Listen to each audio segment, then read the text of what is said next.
Hi, guys. Welcome back to Retrial. For those of you who are new, my name is Elle. I go by the Counsel. I am the host of Retrial, the owner and founder of the Counsel Collection, the legal theme brand, and I am an IP attorney. And I started Retrial because, well, we'll get into it, but I guess as a form of exposure therapy because I retook the bar exam a couple of times before I got a passing UBE score. And, I really didn't see too many people talking about the just the journey to their Esquire and like how to bounce back after you don't pass the bar that first time. But, it feels embarrassing. It's a lot of shame. Sometimes that comes with it. And then, of course, imposter syndrome and just a number of things that can kind of, get in your way and get in your head if you let it. So I I want to hunt to have, as many shining examples of people to basically let everybody know that it'll all be okay. So I am joined today by three lovely ladies. I'm going to introduce Divine first. So tell us where you're from and, all that good stuff. Sounds good. My name is Divine Davenport. I am originally from Chicago, Illinois, but I moved to Houston for law school where I graduated from Thurgood Marshall. I now am located in Austin, Texas, where I am an assistant district attorney. So that has been interesting to say the least, and I am really happy to be here today. Super happy to have you. And now, Morgan. Hi, my name is Morgan Latin. I am also now a licensed attorney. I'm a former educator.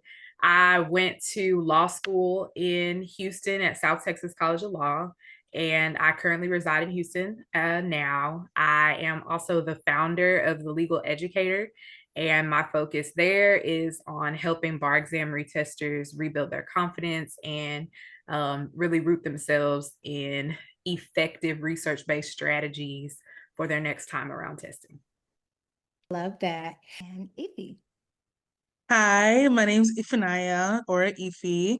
I'm a licensed attorney now since October last year.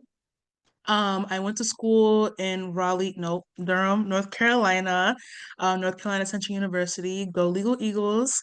Like I said, I'm a licensed attorney. I'm residing in Chicago, like Divine here. And right now I am practicing trademark law and e-discovery.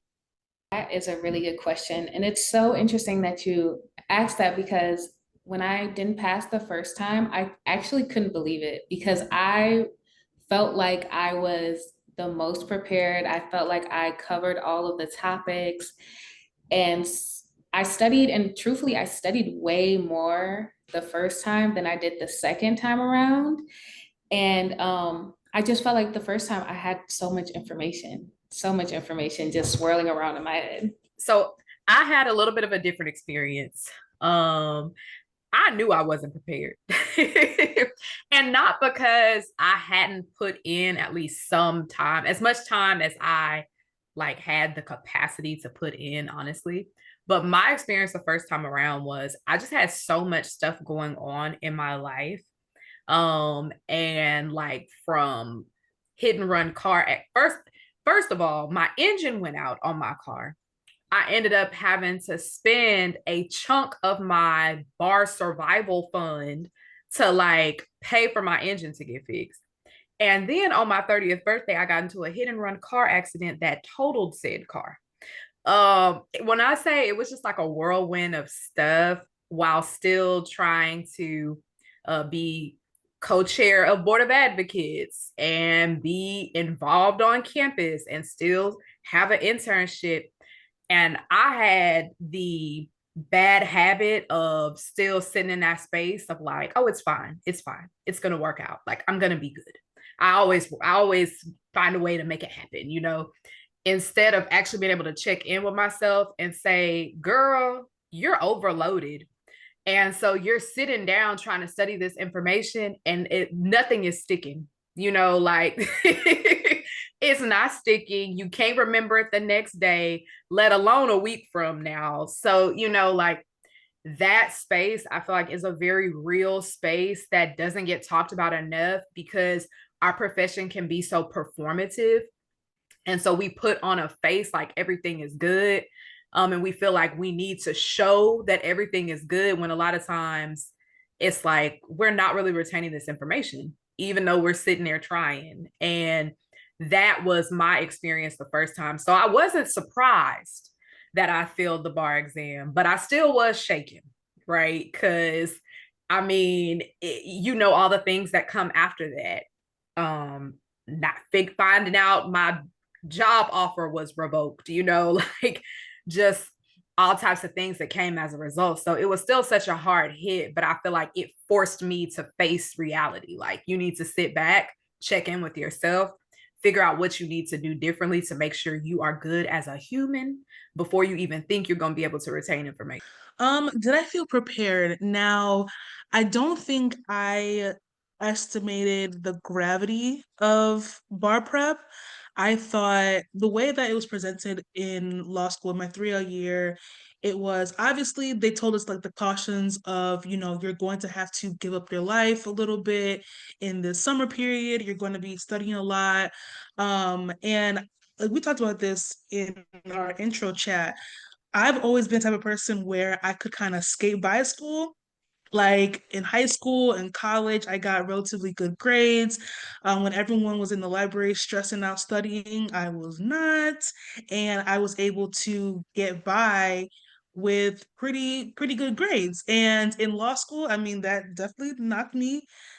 mentality knocked me, but I was really good at writing. So I was able to use that skill to get through law school. Now, when it came to the bar prep, I didn't I didn't estimate how much like actual studying I had to do and the different types of studying, passive studying versus active studying. And it was until like beginning of July, like right after Independence Day weekend, you know how the bar exams ended July. It wasn't until then I was like, oh snap, like I don't know anything. Like this bar prep course did not really teach me how to actively study and retain information. So when I sat for the bar exam, um, did I feel prepared? I think I was just like going off of grace from God, even though it didn't really pull through for me that time. But I can honestly say I was not prepared for that first time. I remember for the multiple choice, I didn't answer like 15 of them questions. So when I got out, I was like, okay, well, God's with me, so I got this. No. God looks after fools and babies. Right. Baby. Because I was like, I was a fool for thinking that, yes, God is a God of all things, but he was like, girl, you didn't put the work in. So why would I why would I help you with this? So no. To answer the question, no, I did not feel like I was prepared for that first time. I wasn't prepared. I should not have taken that exam. I didn't want to, but I also just do not believe in wasting my money. And I could not get any of my money back. Mhm. Once it's gone, it's gone. Exactly. Like, what am I supposed to say? Hey, I don't think I'm ready. Oh, well, we already got your money. So, Hmm. I knew going in, it would have been a miracle if I had passed that first time. I should not have been taking it. I was miserable. I was not learning anything, but I was parked in front of my computer, like following my lectures um to the T. I was parked in front of the computer 10, 12, one day, a couple of days actually, 14 hours in of the day. And I promise you, you could have asked me what a tort was, and I'd have been like, oh, it's a pastry. Like I knew nothing, despite all of those hours put in. So we're gonna go into why in a second. So I want to go into that moment when Okay, boom, you get the results. You start seeing the results trickle in. You start seeing the text, the check your email, results are in, and you open them. What was that like? What did you think? And what was your first reaction? Let's start with Morgan. Ooh-wee. You know what's crazy? I really think I have blocked it out of my memory. Like, I do not remember, I really cannot remember the specific moment when I found out the first time. Like, that whole period is just such a blur. But I know that like afterwards, you know what? Because it's not, that wasn't really the moment for me. That was hard. It was hard, but like I said kind of earlier, I expected that it was likely, it was a high probability that I wasn't going to pass. When it hit me the hardest was when I was out to brunch trying to clear my mind with my friends, and I had a voicemail from my job that I was supposed to start that Monday. And it was supposed to be an internship that, you know, could turn into an attorney role. So in my mind, I'm like, okay, I know I didn't pass. I'm not on the pass list, but maybe they'll still let me stay for the paid internship. I looked at that voicemail and I listened to it, and he was like, you know, I checked the list. I saw your name wasn't there. So we're going to have to go with someone else. And like, honestly, for me, that was the point when like that I really like vividly remember and being like, you know, because the little bit of shred of dignity I was like holding on to, as far as like, oh, it's gonna work out, it's gonna be okay, you know, I'm gonna figure it out, I'm gonna still have some income coming in or whatever else. It was like, nope, that's done with. And so that's the point, honestly, where I was like, you know, Lord, I should have listened, because I know somebody else was if he was saying like holding on to God's hand throughout, like, oh, Lord's gonna do it. For me, it was the first time around. I know the Lord was like whispering in my ear, like, girl, just wait till July. Because I literally graduated a semester early and took the February bar exam. I could have just taken the July exam with the people who I started law school with. But I was like, no, I'm gonna keep going. I'm gonna push. I'm gonna, you know, like, it's like just chill. But anywho, long story short, that's the point that I really, really remember, as far as like it being kind of crushing, all types of emotions, not really knowing what to do, and honestly just feeling very numb. Divine. Yeah, so my stomach actually dropped when you asked that question, because it's a year to date since I found out that I didn't pass the first time, right? So I took it in October, then I took it in, I'm sorry, I took the July, then I took the February. So results came out in October, so it's now a year to date. And I was devastated. I remember leading up to when bar results were coming out, my stomach was hurting. I had like anxiety. I couldn't work. I couldn't think. I was crying all the time, like just in a terrible, terrible state. And then I went home to my parents' house to open up my results. And I opened them up, and it's so dramatic, actually, now that I think about it. But I opened them up and I like ran out my door, and I was like crying on my front lawn because like I couldn't breathe. Like I just needed air. I was like bawling my eyes out. And after that, it was just like periods of crying, then numbness, crying, then numbness, crying, then numbness, to the point where I was just like, I couldn't even, I wanted to get up and study again right away, but every time I would open a book or look at my study materials, I again would just start bawling, crying. Like it was honestly so devastating, because I put my worth and my well-being into this exam, and then didn't get the results that I hoped for. So like my whole world crashed down after that. Ify. So for me, the first time I opened my exam, I first saw people talking about it or some of my classmates talking about it on Twitter. So I was like, okay, here we go. And so I saw the result, and I was like, kind of what Morgan said, I was really numb because I was kind of hopeful that I would pass, but I wasn't surprised that I didn't because of, me not even finishing the multiple choice. Me, just 3 weeks ago, I finally realized that I didn't really know everything or everything I needed to know. So it was kind of like I was numb, and just, but I don't want to confuse it like, oh, I kind of knew that I wouldn't pass because I wasn't happy about it. I wasn't settled with it. It was just like I had like no feelings. Like I was living with my friend at the time because I had to move. Also, that kind of hindered my studying is that literally my lease was up in the middle of studying. And if you've ever moved before, probably have, moving is hell. Moving is hell. Going like packing up all my stuff, trying to even find out where I'm gonna live for the next 2 months. You know, dealing with my landlords, having to do all these things for clean out. It was a lot. So I had to take off like almost 2 weeks of studying. So I was living with my friend, and I was in my room, the designated room I had in this house, and I was just upstairs for hours. I didn't even come downstairs until like maybe 6 p.m. I didn't eat nothing. And we got those results at like maybe 9 a.m. that day. So I didn't come downstairs, I didn't do anything. And it was I felt I felt less sadness. I felt a lot more shame because my best friend in law school, she called me all excited that she passed.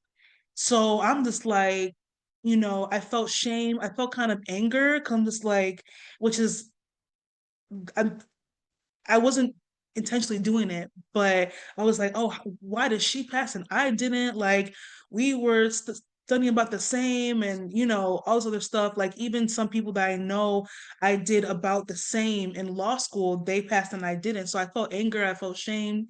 Um, the sadness didn't come until I had to start studying that second time. I was like, oh my God, I had to do this again. And it's even worse for February because you're studying through holidays. You're studying through, if you celebrate Halloween, you're studying through Halloween, studying through Thanksgiving, you're studying through Christmas, studying through New Year's, and all these things that, all these holidays that were coming up. It was just like, I can't believe I can't like fully enjoy these things because I didn't pass the first time.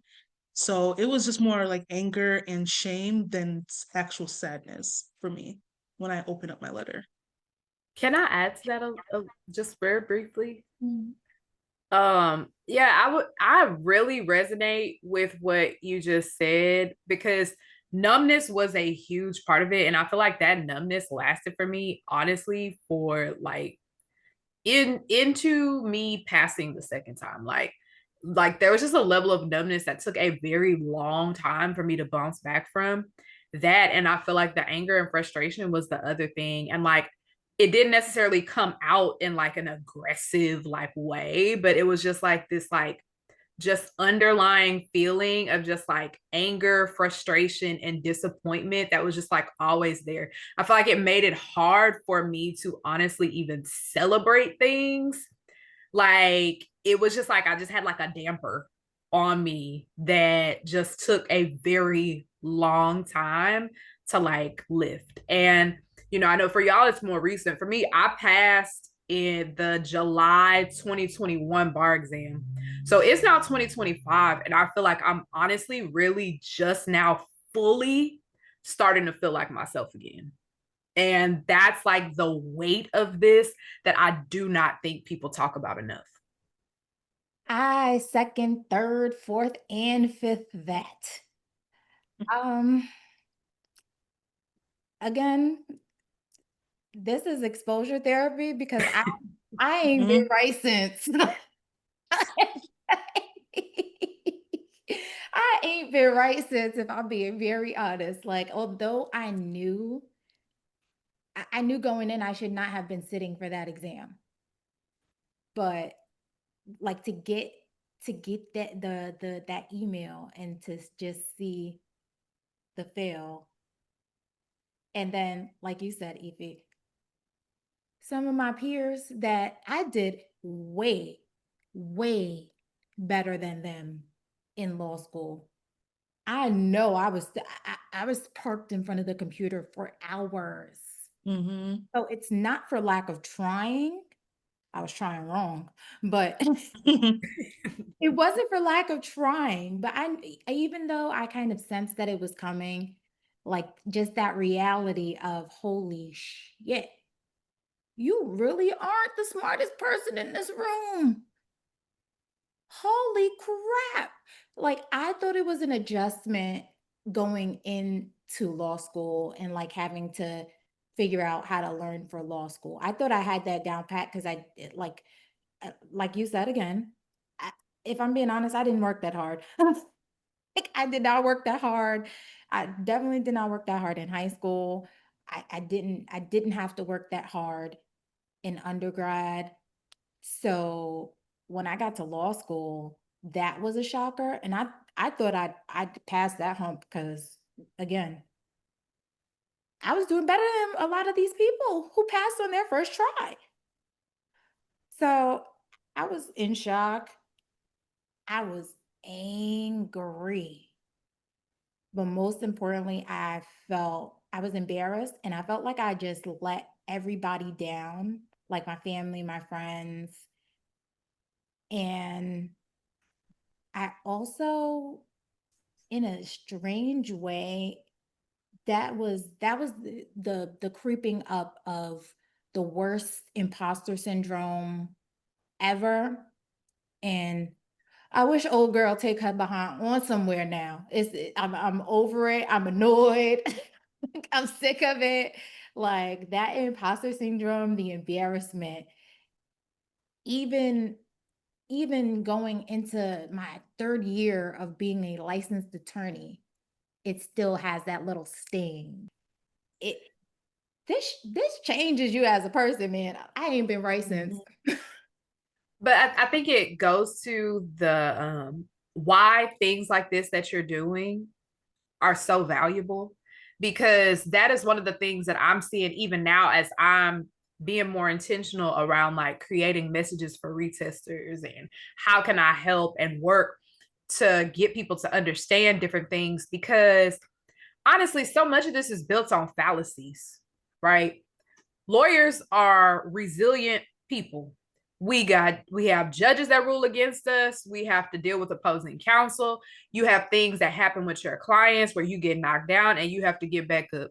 That is a part of the fabric of being an attorney. And the bar exam, not passing the first time, being able to get back up and do it again is absolutely a sign of resilience. But it's just, we are preached to from the time we start law school about the weight of this exam, what it means, whether or not you're going to get jobs. People are going to be asking you about gaps in your resume and all these other things. So you carry all this weight and all this pressure. And when it happens to you, you feel like a failure when in reality, lawyers get knocked down every day. And you have to get back up and do it again. But that's not the way it's talked about. And I feel like that is honestly, it's a disservice to the profession. And not just even in this space, there's other areas of our profession where it's very much like that, where we are putting on a face of perfection and pushing through at all costs, no matter what. And people are out here burnt out and having real mental health struggles. Meanwhile, trying to present like they're competent, and competent means I can't show weakness. And it's very unrealistic. And I think the more that we have spaces like this where we're able to talk transparently and understand that we are not alone in the things that we're going through, and a lot of the stuff that we were taught and told early on as baby law students just wasn't true. All of us are here licensed with jobs, and I've worked in really great law firms and had great experiences. But yet again, like you said, imposter syndrome still coming in, trying to steal the day because I'm carrying this weight that I hadn't fully released. And yeah, I'll stop there. But Yeah, to kind of bounce off Morgan and Elle with that imposter syndrome, like, the way that us attorneys are presented, especially when it comes to like TV and all that stuff, the way that we're presented, we're supposed to be like an Annalise Keating. We're supposed to be like this person who is, well, not everything Annalise Keating, but just no, just someone who is like very intelligent, very strong, very like Morgan said, very competent, very like especially as Black women, just a full on package. And then having what people think an attorney is like from the day I started law school, people were just asking me like law like questions as if I know. Like even to this day, like people are asking me like, oh, how do I find out if someone's married, da, da, da, or how do I beat this traffic ticket? I'm just like, what? I don't know. And people have that image of us as attorneys of this all-knowing type of person. And yes, that is how it's portrayed on TV. But and then also, our counterparts, usually white males and everything like that, they exude that type of, personality as well. And when you look at us who like just us four who took the bar exam multiple times and went through a lot of ups and downs through our law school journey, we feel that imposter syndrome when we get to the finish line is just like, dang, do I really deserve to be here because I'm not that image that people thought an attorney is, like just from how I look or like how I speak or the amount of failures I went through to get to be a licensed attorney, like that type of again, when it comes to shame, imposter syndrome, all of that burden is weighing on, at least my shoulders because I don't fit that mold of what an attorney is supposed to look like, be like, think like, or whatever. Y'all know I don't fit that mold. Yeah, and I mean, I'm not even trying to, but it's like people keep on trying to put me in that mold, and obviously it's not maliciously, but like, ever since I was in law school or graduating law school, especially families like saying like, "Oh my, I'm gonna call my attorney," da da da, and in my head I'm just like, I didn't even pass the bar exam yet, so I don't know who you're gonna call. Damn. Right, right. So it's just like all it's like literally all this pressure of just society, how people look at us, how our family looks at us. But knowing all this is going on, like when you're still studying, when you even after we pass, it's still like I still have to release that, okay, Ify, you passed, calm down. Like you're an attorney. It doesn't matter if you took it, for me, I took it 3 times, doesn't matter if you took it twice or 8 times, you still passed, you still got sworn in, you still have your license. Calm down. So yeah. Yeah. It affects everything. I mean, I passed by 1 point. But baby, when I Mm. tell you I was glad for that 1 point. You But then, but I like when I tell you, I have zero pictures of my swearing in. I did it virtually and I was just like, let's just get it over with. Like I mean, that is the space I was in. And I just the imposter syndrome is so real because I felt, and for me, so much of it happens internally because I feel like I've been the person who my struggle in life period has been presenting like I have it all together, or whatever, feeling like I have to. Um so I think the expectation is always that, oh, she knows what she's doing or she has it done. But meanwhile, like the anxiety that I have dealt with the last few years will have me in my office feeling like I am so incompetent because I just am struggling to process through as quickly as I normally would to get it done. And then, you just sit in this space of like people expect you to be able to do it. But I had to assess like, you are going to have to, honestly, what I did was I took a break and like take a legitimate break to heal because, and I'm glad that I was fortunate enough to be able to have that now at this point in my career, but it wasn't working. And, it doesn't have to be a break. It can be other things that we build in along the way, from therapy to whatever else. But we first have to be realistic about the fact that it's not okay. And there are things that we can do about it to make it better. How soon after you got those first results did you decide, all right, I'm gonna do this again? For me, I knew immediately I was doing it again. I was advised not to, but we'll get into that later. And it was no question in my mind. I knew I was taking it again. So when did y'all know? Oh, yeah, kind of like you. I knew immediately. I I think I filled out or I started filling out the supplemental application like the next day. Um, because I knew I was taking it again. I wasn't going to not take it. For me, I had no option. I went to law school. I didn't go to law school just to go to law school. I went to be an licensed attorney. So with that determination, I did the supplemental application again. I gave them my money again. Um, but I didn't start actually studying. I took a little bit of a break. I didn't actually start studying until October. Um, October a little bit, but I went like full course once like after Halloween and November hit. But I started like passively studying in October. So but I did take a little bit of break. Similarly, like one thing I will say is I felt very strongly that I went to law school because the Lord wanted me to go to law school. So even with any hardship that I faced, I still knew that I was going to keep going. So same, I knew immediately that I was going to take it again. I wasn't sure exactly how, but I was blessed in that like one of my mentors at school had already like done what needed to be done for my next test to be paid for, which was a huge blessing. Um, but yeah, I knew I was taking it again. I knew immediately that I was going to take it again because I didn't have a choice, right? Like I knew I had to take it again because like what else was I going to do? And it's so interesting because after I found out I failed and I'm crying in my room, my dad comes in and gives me a speech of why I need to get up and do it again. And I'm just like, I know already, sir. Like I know I don't have another option. I know. Ah, that brings me to another thing. Families, we know y'all mean well. We do. But was it helpful at all for you guys to hear, you'll get it next time. Just try harder. I came from an African family, so that was a little bit different.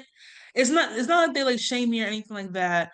I told my family the first time that I didn't pass, and they were supportive. They were calling me things like that, especially my siblings. They were calling me like constantly, checking up on me.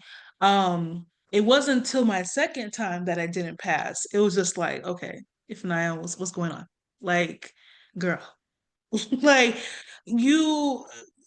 like every single excuse that how they're just like, oh, if you weren't watching TV too much, or if you weren't going out so much, and I wish you knew your court's law as much as you know the lyrics to this song. Dad, please.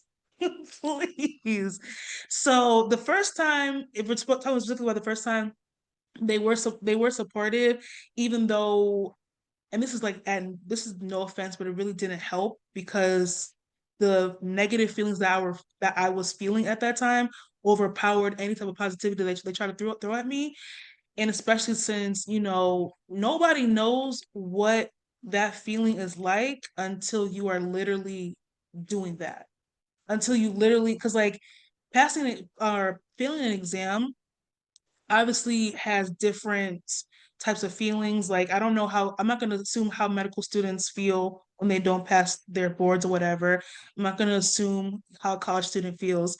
But, being a law student, taking that bar exam and failing, especially that all that intensity and stress that you go through in those 10 to 12 weeks, no one really understands what you're going through unless they actually went through it. So no matter what positivity my parents and my family was giving me at that time, it was kind of like moot to me. I didn't really care, to be honest. And not even in a negative way, but it's like, when you're just so deep in your feelings, it doesn't matter what they say, because okay, thank you, but once you finish talking, I'm still gonna be in my feelings. So it doesn't really matter. And then that sympathy kind of went away on the second time. But, we're not gonna talk about that. So me personally, I didn't, no one really had a chance to tell me anything because I refused to talk to anyone, right? Like my parents were there when I opened my results. And so really the people that was in that house the day that I opened my results and knew that I did not pass, those were the only people I talked to for the most part up until I took the bar exam the second time, because I can't handle that. I can't handle the it's gonna be okay, you'll do better. I literally, that drives me up the wall because you guys don't understand. Like she was saying, like you don't know what it's like to get these type of results unless you've been through it. And I knew that if I allowed people to talk to me and communicate to me, that I would lose my mind if I kept hearing that over and over again. So I just chose not to speak to anyone. So that was my story. Yeah. Oof. Lord knows I did not want to talk to people. Oof. So okay.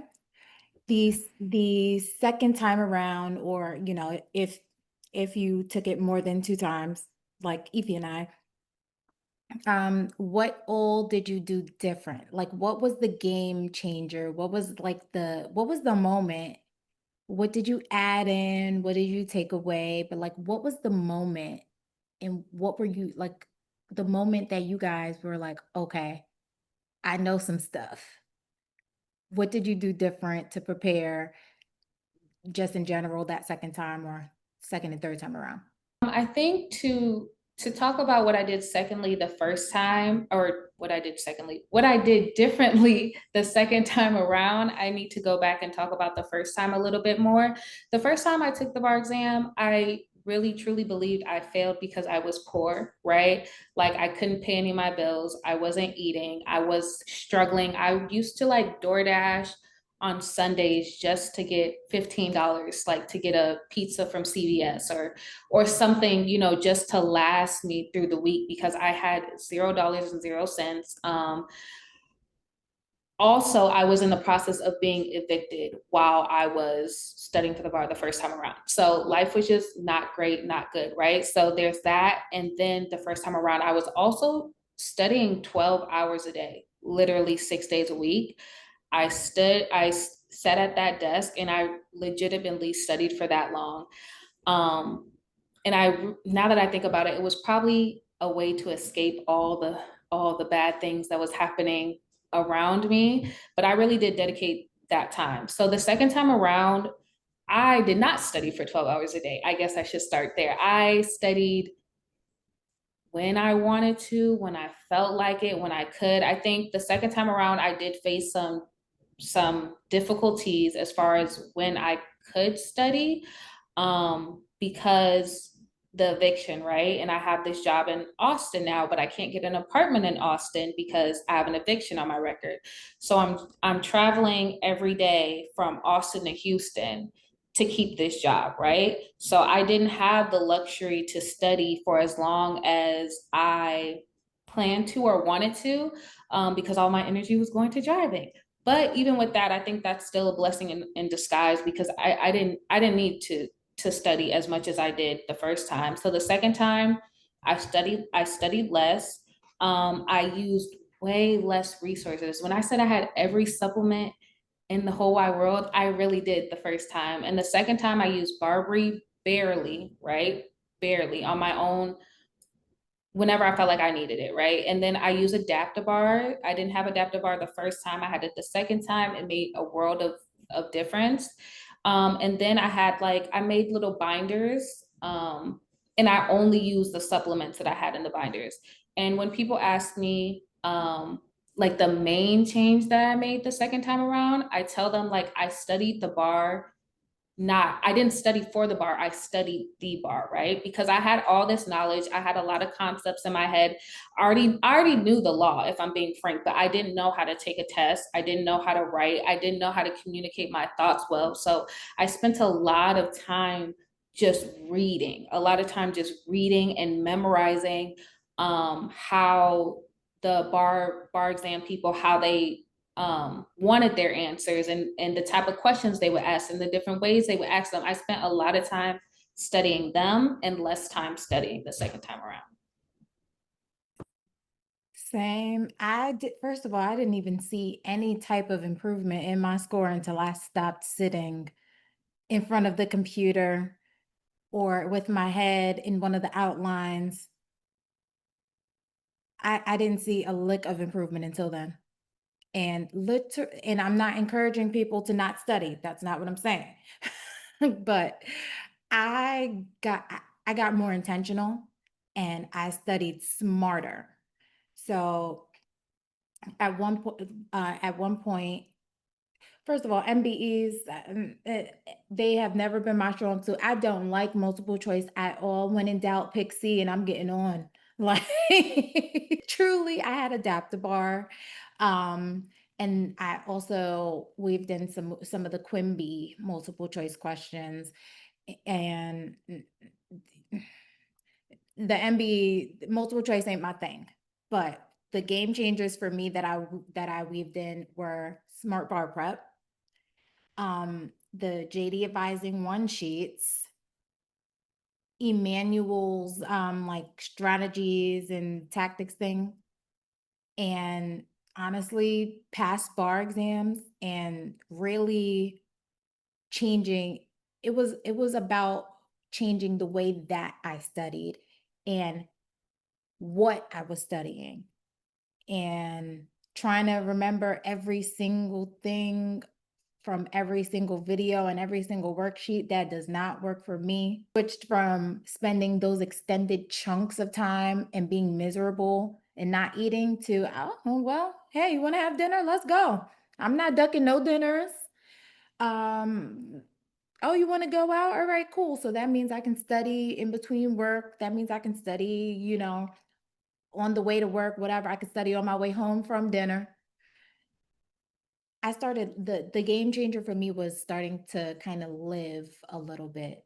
And like I mentioned, I did get a tutor at one point and I improved exponentially, but it wasn't until I really hammered down and focused on how I learned best that I was able to get any type of passing score. And I wanted to add to that with I agree with you and Divine when I cut down my studying by a lot. I took the bar exam 3 times, and the reason why I was able to make an almost 50-point jump between my first time and my last time is because, like you said, I studied smarter, not harder. And I know that's like a very common phrase, but no, I literally studied smarter. Well, like what Divine said, I stopped studying the law. I started studying the bar exam. Um, so 3 things I did mostly that changed. One, I didn't study for as long. I was in the library for at max 6 hours a day. Um, yeah, at max 6 hours a day. This was during because I took the bar July the last time, July 2024. So obviously it was a summer bar. I was enjoying Summertime Shy, abbreviated version, but I was still enjoying Summertime Shy. I was in the library maybe 5 to 6 hours a day, sometimes even 4. Um, I studied the essays. So the second thing I did was studied the essays, studied the multiple choice. Um, did a lot of practice. Like most of my study sessions was practice how I was looking at the NCBE point sheets when it came to the essays. I was looking at student um, examples. I used UWorld for practice questions. I was reading all of the explanations, no matter if I got it right or wrong. Yeah, I was using practice as my study tool. And I took away from the just sitting down and reading the law because I've taken the bar exam twice before. I know the law. I just didn't know how to apply it. So I just stopped reading. So that's the second thing. That's the second thing I did. Less time, studied the bar. And the third thing I did was I allowed help. So I allowed help as in I didn't get a tutor or anything like that, but I allowed my parents to actually financially help me with getting you, because I couldn't afford you. I didn't have a job. At one point I had like $17 to my name. And that's why the second time I used a bunch of like old free materials I can find on the internet because I didn't want to ask my parents for money, anything like that. The third time I allowed my parents to help me. So my mom bought me the UWorld program, and when it came to any type of access I needed for the essays for the NCBE, I let my parents pay for that too. I didn't overload on supplements, but the ones that I needed, I let my parents, give me that help. And then very last thing, the fourth thing, I'm not ashamed of even saying this or afraid of saying this, but I also, instead of begging to God and praying to God, I was praying, but I wasn't just praying out of fear. I was praying out of confidence that I would pass. So I allowed myself to pray and believe what I pray instead of just being here begging and all that stuff. Like, no, when I prayed, I believed, like, Lord, you will get me through this. And he did. And that's how I got that almost 50 point, I think it was like 47 point jump from the first time to the last time. And I was even shocked that I even made that type of jump, but I did. And honestly, I give that all to God and the other three things that I did. Just to add in with what everybody else has already said, or to add to it, I agree with everything that y'all have said. One thing that I'll talk about specifically when it came to essays is and learning and studying smarter. I went back to what I knew to be true, which is that you know that you understand and you learn information when you can apply it, when you can explain it. So instead of trying to memorize rules, what I found to be the most effective thing for me to do was I may watch a video so I get some background information, and I'm watching it on like double time or like, something like that, just to like absorb some information. I'll review a few rules that are kind of related to that, stand within that subject area. And then my practice were the MEEs. I practiced with the essays. And I liked doing that because, number one, when you are sitting there and issue spotting, that is you having to identify that rule in the essay. And then I would try and write it out myself. But if I couldn't, if I've been able to at least identify that this is what applies in this essay, that's already showing that I'm recalling information. So if I now need to pull out my outline and like say, okay, now what is the exact rule? Or I want to make sure that I get it right. That's adding on another layer of like allowing me to really retain and understand the information better. So instead of feeling like I had to do these essays in the beginning just straight from memory, I will pull out my outline, like, write that rule out and say, oh, I remembered this much of it, but I didn't remember that. And then keep it moving. And so that allowed me to have all these different layers of me absorbing the information aside from me just reading it.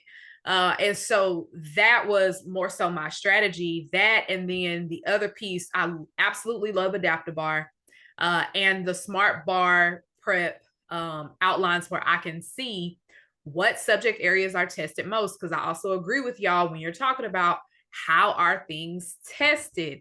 Don't spend your bulk of time on an area of the law that typically is 5% of the questions. Like it's a waste of your time. You want to get the most bang for your buck. The other part that I found to be very effective are the strategies that my law school taught in their sessions, specifically for essays and MPTs. So literally, I had a formula of how I wrote every single MEE.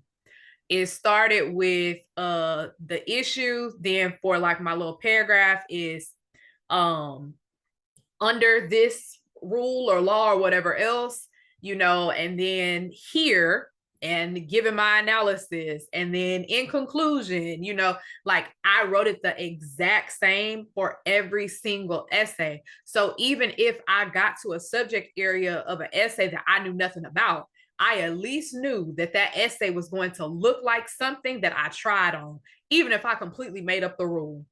And when I spent more time in my bar exams office, that was some of the advice that we got is you want your test to look like a lawyer wrote it, right? Like, and again, I mean, when you think about the practice of law, your job is to prove your point.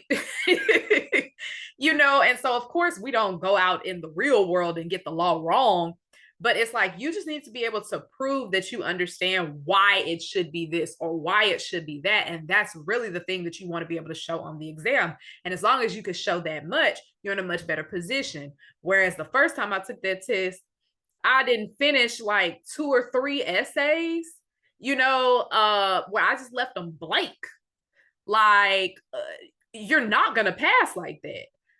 So, you know, at least have something down for everything. So I worked on that, worked on my timing, and those were all areas where I was able to see a significant impact. Yes. Timing was a huge issue for me. But yeah, no, definitely going back to what we all pretty much said, figuring out how to study smarter and not harder, biggest takeaway, biggest game changer. So Yeah, I wanted to add like just one little thing. And also, I tried to push through that nervousness because a lot of the time when you're taking the exam, I mean, everybody, when they go in there, they're nervous, they're scared. I don't know one person that's confident going to the exam. So what I found myself doing is when I was nervous, I would freeze. And you know, we only have like 1.8 minutes on the MEEs or the MBEs, and you only have 30 minutes for the essay. So you have no time to be nervous. You have no time to be stuck. So when I was practicing, I pushed through the nervousness. Like, okay, just like what Morgan said, put something down. Make it make sense. Even if it's wrong, put something down. Don't be like, oh my gosh, I don't know. Yeah, okay, that's fine. I am very sure on my essays, I didn't make a lick of sense. I didn't have the right rule. I know that. But what I did do is I made my gibberish sound educated. Like I knew what I was talking about. So that's what helped me a lot. I pushed through that nervousness and just put something down. Make it competent, but put something down on that paper.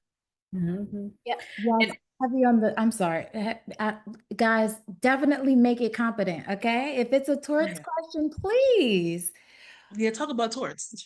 Yeah, you know, it should make sense. It should be related. It doesn't have to be identical to what the rule is, but they should at least be siblings. Yeah. Hmm. Okay? They should be Yeah. siblings. At minimum, they should be cousins.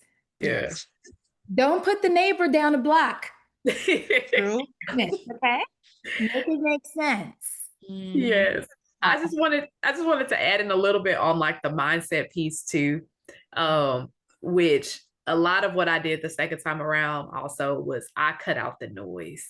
I felt so overwhelmed by everybody telling me I needed to do it this way or I needed to do it that way, and really honed in to still the same things we're saying, which is what works for you. And I don't think we can emphasize that enough because so many people are looking to this person that said they did it this way and this and that and da, da, da. You need to know what works for you and you need to pay attention to what you are doing that is allowing you to see gains and impact. And just know for nobody, hardly anybody, unless you just have superhuman memory, sitting in front of the computer and just absorbing videos is like not going to be the way to go for like 95% of people. So, you know that it's probably never going to be that. But, you know, outside of that, trust yourself when you're paying attention to the different things that are going on. And I agree, you got to live, you got to find things to do to take care of your soul. And other big thing I got to say is the second time around, I juiced, like not like all I did was juice. Like I still ate real food, but I increased the amount of juicing that I did, like, which just, I feel like as far as like the amount of nutrients and just things that I was getting in my body was just so much better. I moved my body more, not all the time, even if it was just getting up and going on a walk in the middle of my study session, but I took care of my body better. And that is directly connected to your brain health. Like our brain is a organ. It needs sleep, it needs good nutrition, it needs sunlight, like it needs all of those things if you really want it to operate at its best. So do not like forsake those things. And small ways. I'm not saying everybody got to be out here, at the gym every day if that's like really not your thing, but do something that you are doing to invest in your body and make healthy choices. That was also a game changer for me. I wasn't taking care of myself whatsoever, and I kind of treated it as like a punishment, like studying. Or a badge of honor. A Mm, lot of people. Right. right. Just like, listen, I know a lot of us, especially those of us who are first gen, especially those of us who are first gen and Black or POC, I get it. These are some very interesting intersections to navigate through. But like you said, Morgan, you have to eat at minimum. How do you, like, realistically, it's counterproductive, honestly. How do you think that you're going to retain any information when your stomach is in your back? Mhm. You are starving, you are malnourished, you are depressed and stressed. You got somebody's dusty child stressing you out that you didn't birth, not calling actual children dusty, I'm talking about the grown children. Like how do you expect to retain information? How do you expect to be ready for the honor, the flex that being an attorney and getting these 3 letters? How are you going to be ready for that if you starving? Yeah. One of the ways that I like to explain it too is everything else that I'm spending my time on, even the negative emotions that would come up, the anxiety, the worry, the frustration, those intrusive thoughts, relationships, family, that commitments, all of that. Every minute I'm spending on that, every ounce of energy I'm spending on that is taking away my mental and emotional capacity to actually learn and retain information. Your brain is only so big. It's only so much that can go in at a time. And so that was helping me to think about even for my emotions as well, because it's like it's easy to hold on to them almost like it kind of becomes kind of comforting in a sense, like a little chip on your shoulder.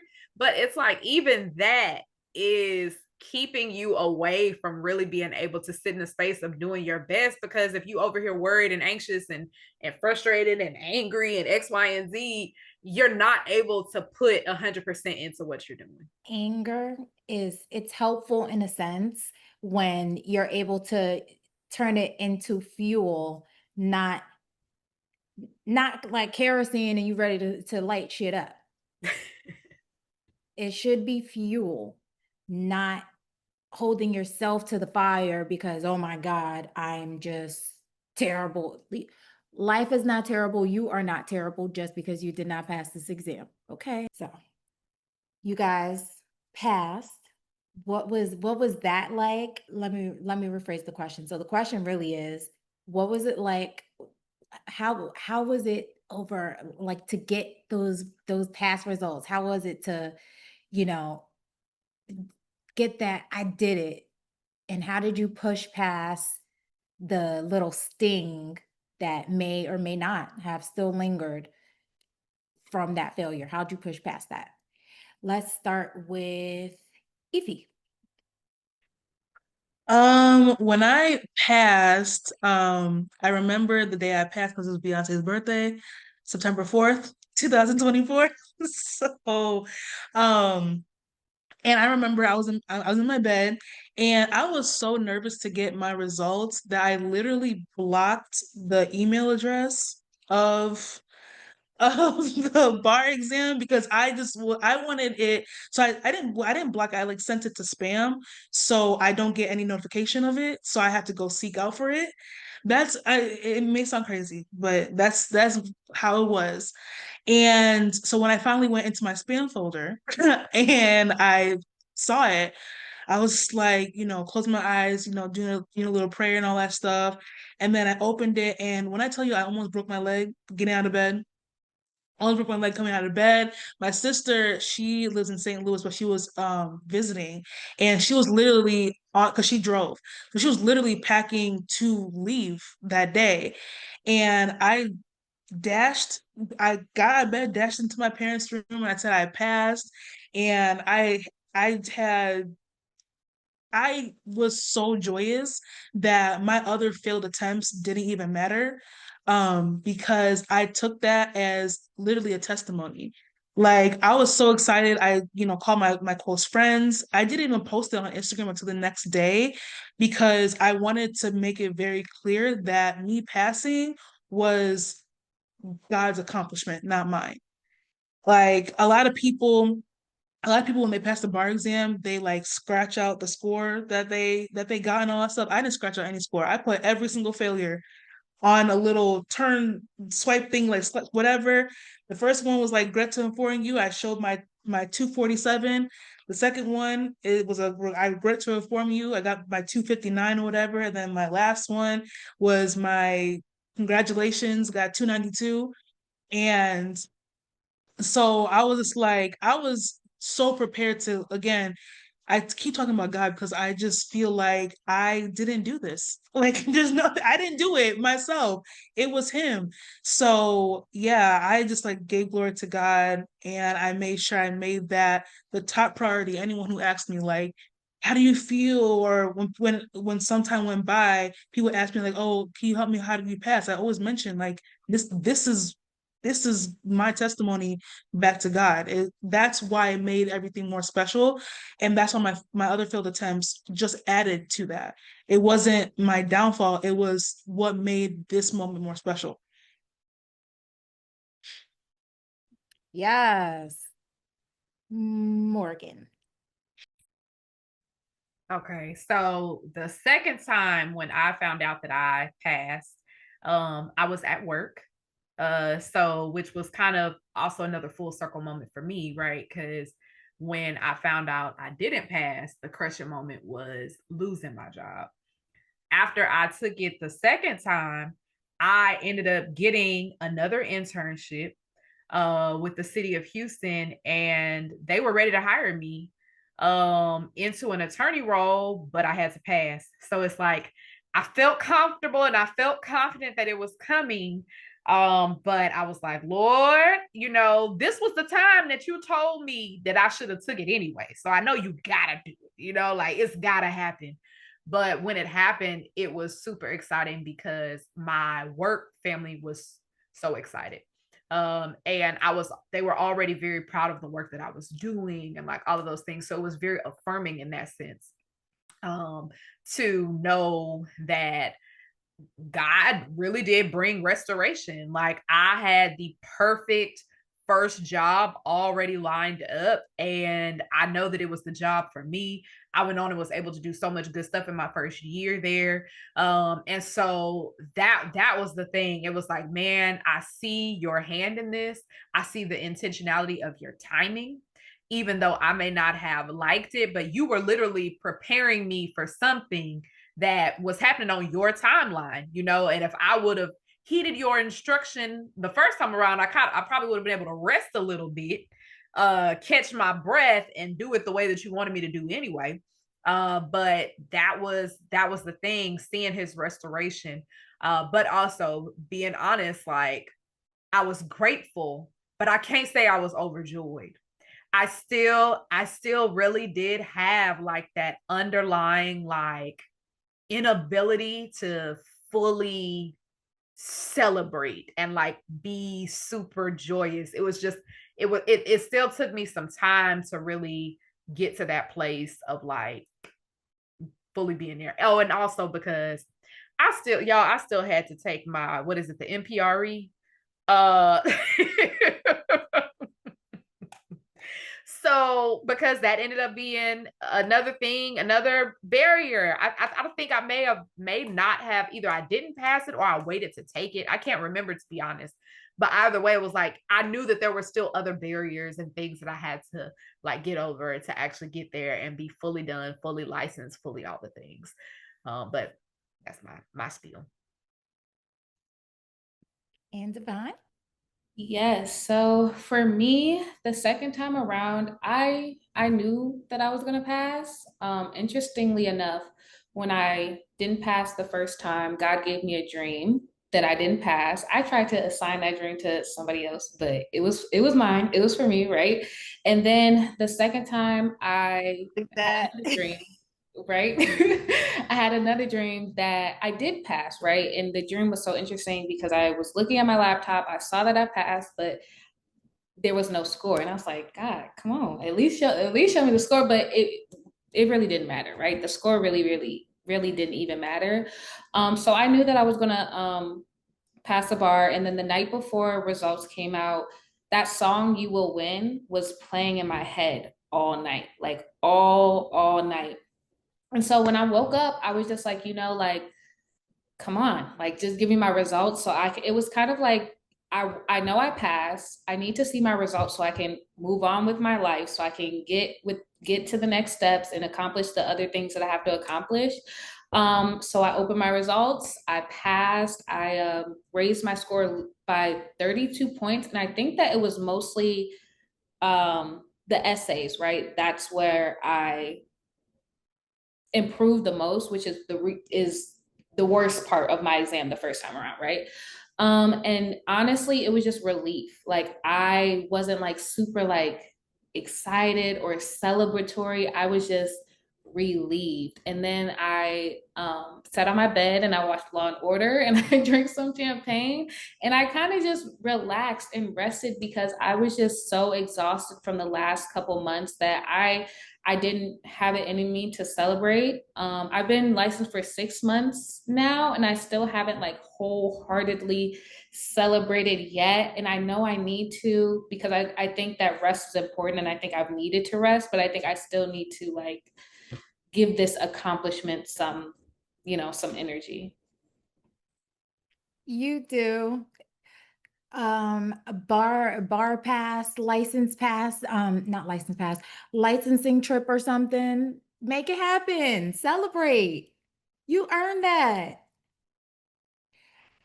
I Yeah, I definitely every single I go to the gym like three times a week. Every time I go to the gym and they have like the gym locks or whatever, I always do it 0292. Like every single time. That's my gym. I shouldn't have said that. Whatever.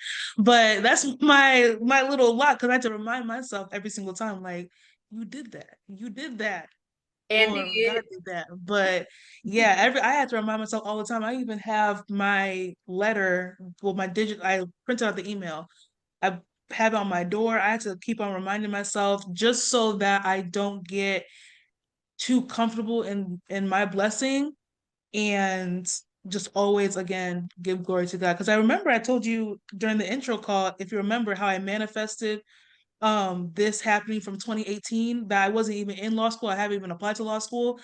Long story short, one of my friends, she passed the bar exam back in 2018, and I screenshotted and posted it on my Instagram saying it's going to be me in 2024. Don't know why I said that. I don't know why I said that because I was not in law school. I did not even apply to law school back in 2018.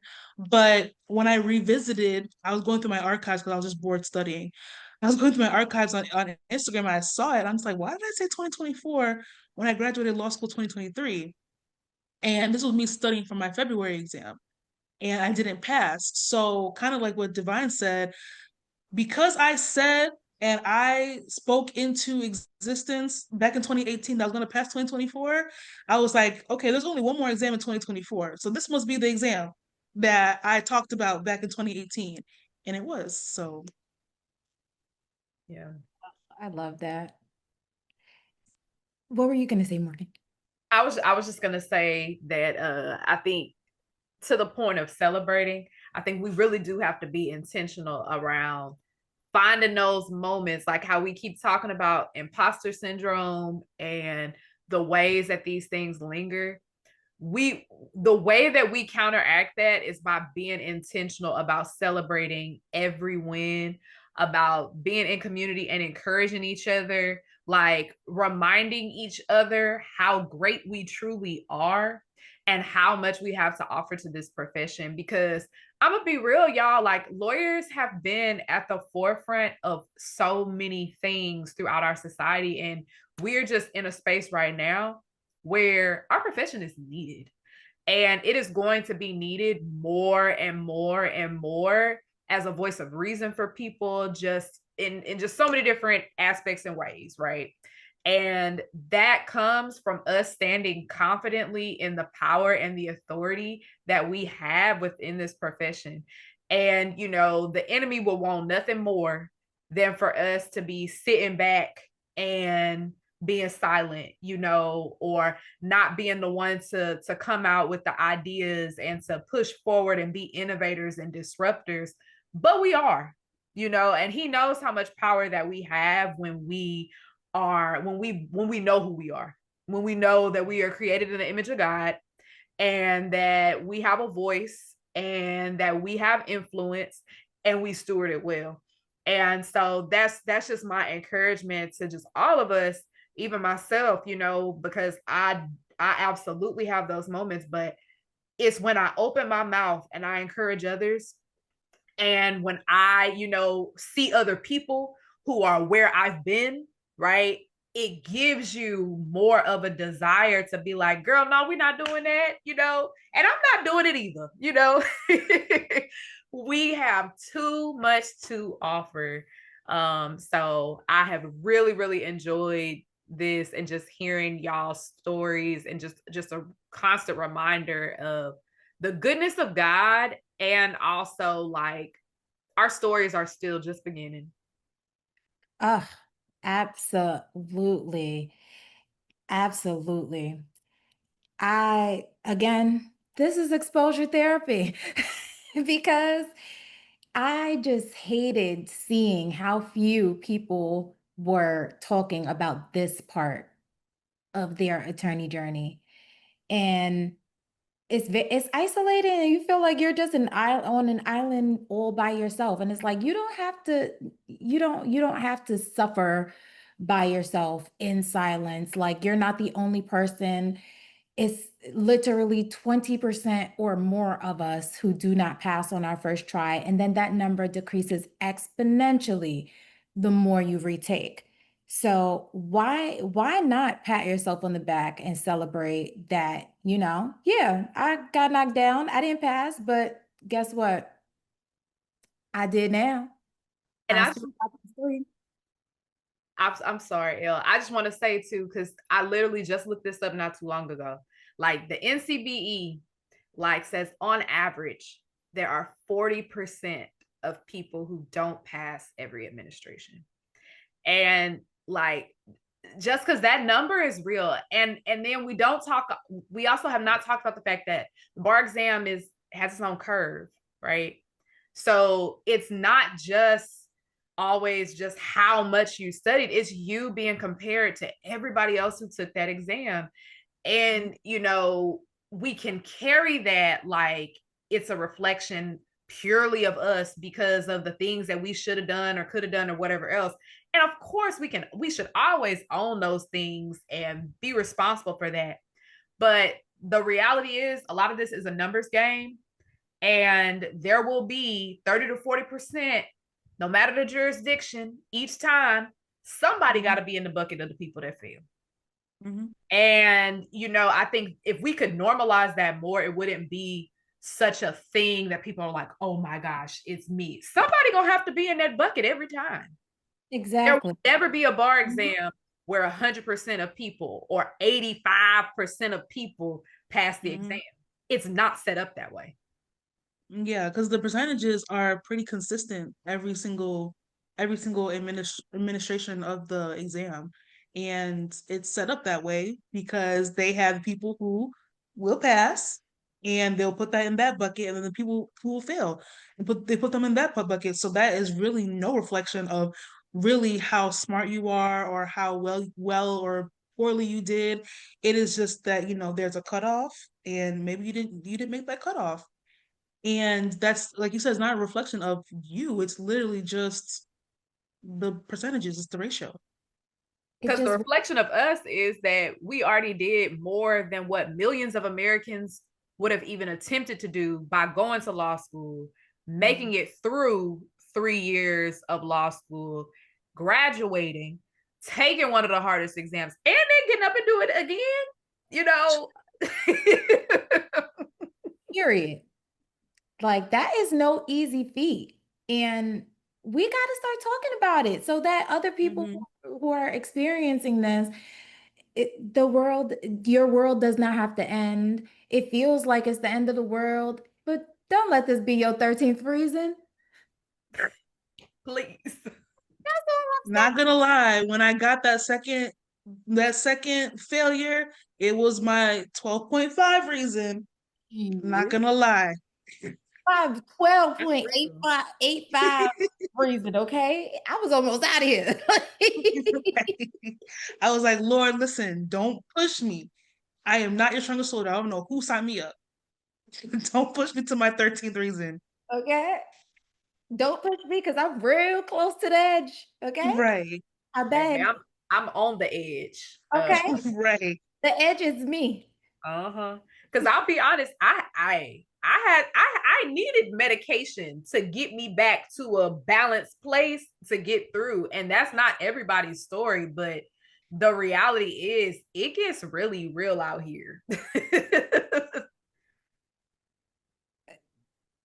Yes, Wait, I relate to that. yeah, listen, I ain't been right. So, if each of you could just share two either tips or just some words of encouragement for folks who are, you know, where we used to be. Let's start with you, Divine. I would say my biggest thing that I tell everybody, take care of yourself, take care of your mind, take care of your body, take time to grieve. You have to cry. You got to get all those icky feelings out, because if you don't, there'll be a blockage. And if there's a blockage, you can't produce anything. So please take care of yourself. And what else would I say? Just know that it has to be okay, right? And know that there's no such thing as wasted time. There's no such thing as time going to waste. Like, you'll be okay. You're not behind. You'll be just fine. Yes, I'm gonna jump in now. I 100% second that. I felt like I was so behind. First of all, I felt like I was behind in life because I took a gap year between undergrad and then law school, and then I didn't pass, and blah blah blah blah blah. It's not if it's not your time this time, figure out how you're gonna get closer and closer and keep up the work till it is your time. But to sit and wallow should not be the option. So the two things that I would say, number one is study as the person that you are now, not the person who you think you need to be or have to be. Own your learning style. Like, my attention span is about this short. So I needed more study breaks. If I have to change up my study environment, I can't sit in the same room all the time. Sometimes I go to a coffee shop. Sometimes I'm in a park studying. Like, pay attention to who you are. Do not try to force yourself to study like someone else in the way that you study best. Study for who you are right now. Also keep in mind that means that you are dealing with something that that people who pass the first time have not experienced at all. But you can handle that, but you need to know that it is your reality. Another thing that I would say is that you can use this as a competitive advantage. The biggest difference between a first time test taker, who are the people you'll be taking the exam with again, and you, the biggest thing really is the fear, right? They are asking themselves, what if I fail? You are asking yourself, what if I fail again? But the thing that you have that they don't have is a whole lot of data. You have the experience of actually sitting for the exam. And when I allowed myself to study with people who were actually taking it for the first time, they were asking me questions about what it was like to sit on test day and what worked well for me and everything else. And that was affirming because it reminded me, girl, you have a competitive advantage if you actually utilize it.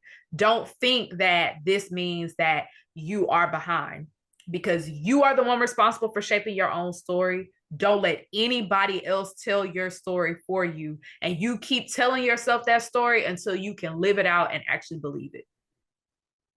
Ify? The first piece of advice I would say is, as tempting as it is, don't take too much advice.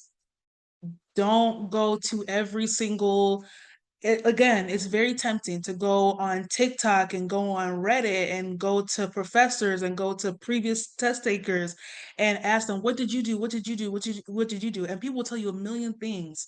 And that will lead you into overload, a supplement overload or a mind overload. And you'll feel too overwhelmed that you cannot do all of it. So kind of like what Morgan says, stick to the learner that you are right now and not the learner that you want to be. Nobody is you. So don't take too much advice. Honestly, like kind of not separate yourself from the world, but kind of carve out yourself from the world and block out all the noise of people trying to tell you things that work for them, and just take the things that worked for you before, implement that again. Maybe get a little bit of advice, but figure out your own thing. And then the second thing is, like I always say, if you believe in God, pray to him, but don't only pray, believe what you pray. You have to actually believe what you are praying, because if you are just praying and not believing, you do not have faith, you do not trust God, and at this point you're begging. So that's the two pieces of advice I have. Heavy on the, if you do not believe it and you're not putting in the work, you are begging. And we don't like Yeah. begging, Right. We're not beggars, okay? It period. is ours. It is yours. Claim it. Yes. Figure out how you're gonna get it. Yes, this is a setback. For some of us, it is an expensive setback, and Hmm. not even just monetarily expensive. It could be expensive for your relationships, expensive for your physical health, your mental health. Don't let those expenses be in vain, though. Hmm. Because guess what? You can say that I don't want to spend this time doing it again, but guess what? That time's going to pass anyway. So you might as well do it. You Is that might as well just do it. it's like, okay, well, you took it twice.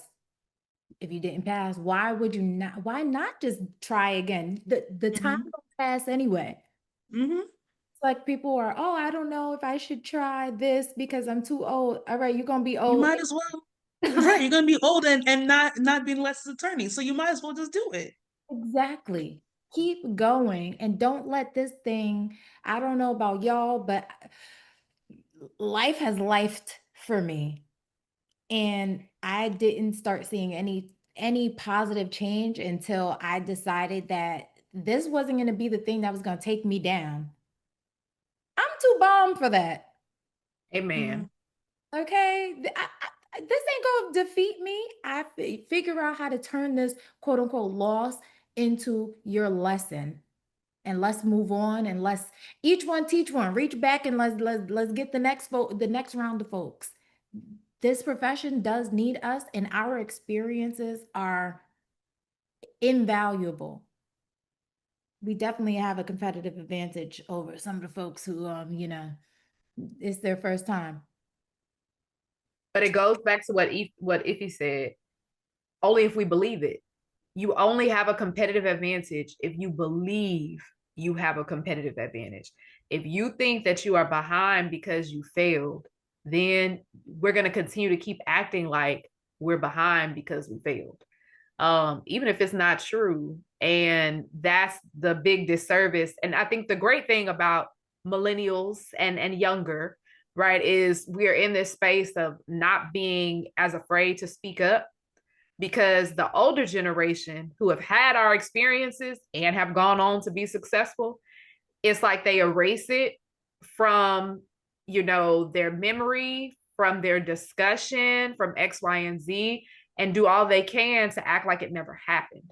And, the more that we do that, the harder it is for people coming up to find their way, because the people who are shaping the narrative of what it means to fail the bar exam are people who passed the first time who've never experienced it.